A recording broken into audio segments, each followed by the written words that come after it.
from the Ford Sports Desk, KOMU 8 Sports. Less than 2 weeks away from the season opener, Mizzou football may not have their starters set in stone just quite yet. But after Tuesday's practice, one thing's clear: the team selected the 4 captains for the start of the season. After a player vote, Drew Locke, Paul Adams, Eric Beisel, and Jordan Harold all received a captain patch on behalf of head coach Barry Odom. And Tuesday afternoon, Odom and teammates weighed in on the important roles that the captains could take on Tuesday afternoon. You know, it's still going to challenge guys to continue to be leaders, and I think we've done a really good job from January until today on having a lot of ownership within our team, and that can't stop. It's got to get stronger now. You know, you don't get to choose when you want to be a leader and when you want to not be a leader.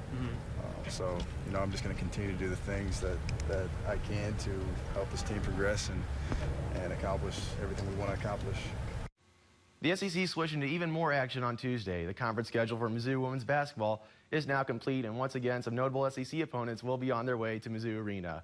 One of the earlier conference matchups comes against defending national champion South Carolina Gamecocks. The Gamecocks play a visit to Columbia on January 7th, and South Carolina is actually returning 3 of the starters, but the Tigers did defeat them last year 62-60, so some bragging rights there. Later into February, the national championship runner-up, Mississippi State, comes to Columbia.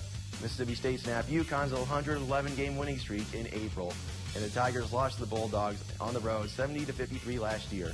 Kentucky also comes to town a week later. The Wildcats lost to the 5th seed Ohio State in the second round of last year's NCAA tournament. Later into the month, Tennessee Volunteers traveled to Mizzou Arena. Mizzou fell to the Volunteers 77-66 in Knoxville last year, and Tennessee's next matchup is set for Mizzou on February 18th. The men's basketball team has yet to announce a finalized conference schedule. The St. Louis Cardinals found themselves in a first-place tie for NL Central as recently as August 12th, but the race is starting to take a turn for the Redbirds, now 4.5 back of the Cubs in the Central. Fourth inning, the Friars with a 3-0 lead. Former Padre Jedd Gyorko here with a 2-run shot, his 18th of the year, and 7th in 8 career games against his former squad. Later on, into the 7th inning, the teams are tied at 4. The Cardinals had a long wait for a stretch in this one. Jose Pirela with a go-ahead single to put the Padres up 5-4, and that was only the beginning. Later on in the 7th, the score is now 7-4 with a 3-run blast from Austin Hedges. San Diego Padres now have a 6-run lead, and the big inning once again haunts the Cardinals. The Padres take the series opener 12-4.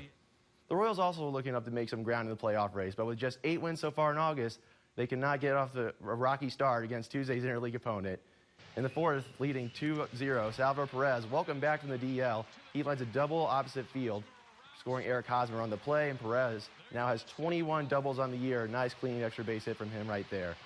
Danny Duffy got the starting nod for the Kansas City Royals. He runs into a little bit of trouble here. It's MLB RBI leader Nolan Arenado. Clubs a home run to center field. Lorenzo Cain, no chance right there. And the Rockies inch within 1. Kansas City around the bases loaded, jam in the 9th to hold on. And the Royals come out victorious 3-2, but still a game and a half back in the AL wildcard race. And that's sports.